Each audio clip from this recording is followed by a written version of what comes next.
अस्सलामुअलैकुम वीवर्स। आज हम family physician doctor Rahman Atiq साहब के पास हाज़िर हुए हैं।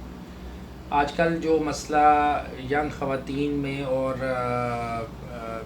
40 के बाद भी या इससे पहले की जो ख़वातीन हैं उनमें एक प्रॉब्लम आ रहा है बहुत ज़्यादा कि वो कमज़ोरी, नकाहत का और लेथार्जिक होने की कंप्लेन करती हैं। टांगों में जान नहीं है, काम करने को दिल नहीं करता, उनके जिस्म में मुख्तलिफ़ किस्म की चेंजेस आना शुरू हो जाती हैं, या उनके हाथ पाँव या काम नहीं करते, जैसे थकावट का एहसास बहुत होता है। या कुछ ऐसी यंग लड़कियां होती हैं जिनका जिस्म मोटापे की तरफ जाना शुरू हो जाता है। इस तरह के बहुत सारे मसाइल होते हैं। तो मोस्टली ख़वातीन आती हैं और डॉक्टर से मशवरा करने से पहले ही वो पेन किलर खाना शुरू कर देती हैं। कोई जैसे वोरन, डेकाड्रान है या पेनाडोल खाती रहती हैं। लेकिन जब डॉक्टर्स के पास आती हैं तो वो उस वक्त तक उनका काफ़ी केस कॉम्प्लिकेटेड हो चुका होता है। तो हम आज डॉक्टर साहब से पूछेंगे कि उन यंग लड़कियों को या उन ख़वातीन को क्या प्रॉब्लम हो सकता है जिसकी वजह से उनके जिस्म में ये तमाम दर्दें वगैरह होती हैं या ये मसाइल होते हैं।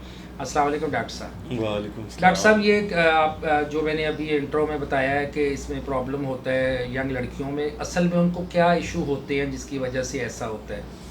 इश्यूज़ तो काफ़ी ज़्यादा होते हैं। पहले तो ये देखना पड़ता है किस इशू की वजह से उनको ये प्रॉब्लम्स आ रहे हैं। एक तो सेल्फ़ मेडिकेशन बहुत ज़्यादा कॉमन है, दूसरा सेल्फ़ इन्वेस्टिगेशन बहुत ज़्यादा कॉमन है। लोग ज़्यादातर यूरिक एसिड का, कोलेस्ट्रॉल का, ट्राइग्लिसराइड का, एचबी का जो टेस्ट हैं ये अपने तौर पे करवा के मेडिसिन खाते रहते हैं और अपनी एचबी नॉर्मल देख के कहते हैं कि हम ठीक हैं।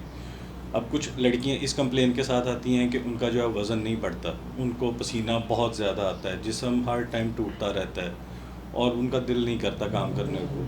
लेकिन वो इसको इन्वेस्टिगेट करने की बजाय मेडिसिन खाने को ज़्यादा तरजीह देती हैं, फार्मेसीज़ पे चली जाती हैं और कोई ना कोई मेडिसिन लेके खाते रहते हैं। जब फ़र्क नहीं पड़ता फिर सेल्फ़ इन्वेस्टिगेशन करते हैं, डॉक्टर के पास नहीं आते हैं। और जब डॉक्टर के पास आते हैं तो उनमें ज़्यादातर ये प्रॉब्लम होता है, या तो कोई औरतें वेट गेन कर रही होती हैं, सेम कंप्लेन के साथ ही कुछ औरतें वेट लूज़ कर रही होती हैं, कुछ को बहुत ज़्यादा गर्मी लगती है, कुछ को बहुत ज़्यादा सर्दी लगती है और वो अपने आप को बेहतर नहीं फ़ील करती। हर टाइम उन्हें लगता है कि वो किसी ज़हनी उलझन का शिकार है।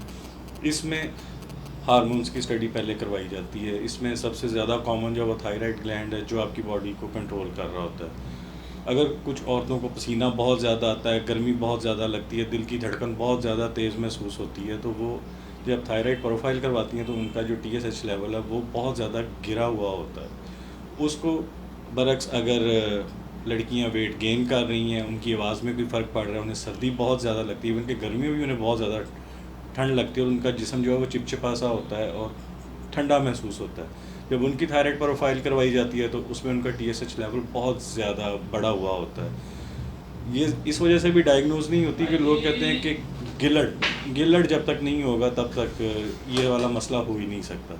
इसके लिए कंप्लीट हिस्ट्री होनी चाहिए, इन्वेस्टिगेट करवाया जाता है। जब इन्वेस्टिगेशन होती है तो उसमें ज़्यादातर जो है लड़कियाँ यहाँ पे जो जिनका वज़न गिर रहा है उनको हाइपरथायराइड होता है और जिन वज़न गेन कर रही होती हैं उनको हाइपोथायराइड होता है। अगर इसको ये प्रॉपर टाइम के ऊपर मैनेज करना शुरू कर दें तो इन चीज़ों के ऊपर काबू पाया जा सकता अच्छा है। डॉक्टर साहब, असल में जो प्रॉब्लम है कि वो सिर्फ़ और सिर्फ अनीमक ही नहीं वजह होती होने की, ये कमज़ोरी होने की, इसमें बेसिकली ज़्यादा फोकस इस पे किया जाता है कि फ़ीमेल ख़वातीन समझती हैं कि वो बहुत ज़्यादा अनीमिक है, वो इसलिए वजह से अपना HB टेस्ट करवाती हैं और वो अपना उससे उन्हें क्या करना चाहिए कि सिर्फ HB चेक नहीं करवानी चाहिए, क्योंकि उनकी कंप्लेंट्स बड़ी अजीब सी होती हैं और वो उनका फोकस उसी पे होता है और मोस्टली ख़वातीन की HB लेवल कम ही होता है।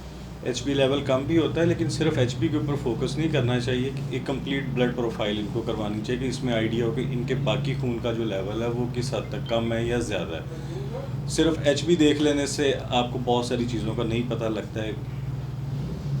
विटामिन्स भी देखने पड़ते हैं, B12 की डेफिशिएंसी हो सकती है, आपका MCV लेवल बहुत कम हो सकता है, MCH लेवल बहुत कम हो सकता है, MCHC लेवल बहुत कम हो सकता है। HB अगर नॉर्मल भी आ रही है और अगर आप पानी बहुत ज़्यादा नहीं पीते, पानी की कमी उसकी वजह से भी HB आपकी बड़ी ज़्यादा आती है या नॉर्मल से ऊपर ही आ रही होती है, वो इस चीज़ को देख के सेटिस्फाई हो जाते हैं कि हमारी HB ठीक है, इसलिए हमें कोई प्रॉब्लम नहीं है, और वो पेन किलर खाती रहती हैं और उसका कोई बेनिफिट नहीं डॉक्टर साहब, होता। हम इस सिलसिले में आपसे दोबारा आगाही मुहिम जो हमने चलाई है, इस सिलसिले में हम आपसे दोबारा इस पर रब्ता करेंगे और एंडोक्राइन के हवाले से फर्दर इसकी जो स्टडीज़ है या कोई हार्मोन्स के टेस्ट है उसके हवाले से भी आपसे बात करेंगे और ख़वातीन को जो मसाइल जिनका सामना करना पड़ता है उस पर डिटेल इस पे आपसे करेंगे। और हम आपसे रिक्वेस्ट ये भी करेंगे कि आप भी काइंडली इस पे बहुत सारी वीडियोस अपलोड करें, क्योंकि लोगों का इसमें भला हो जाएगा।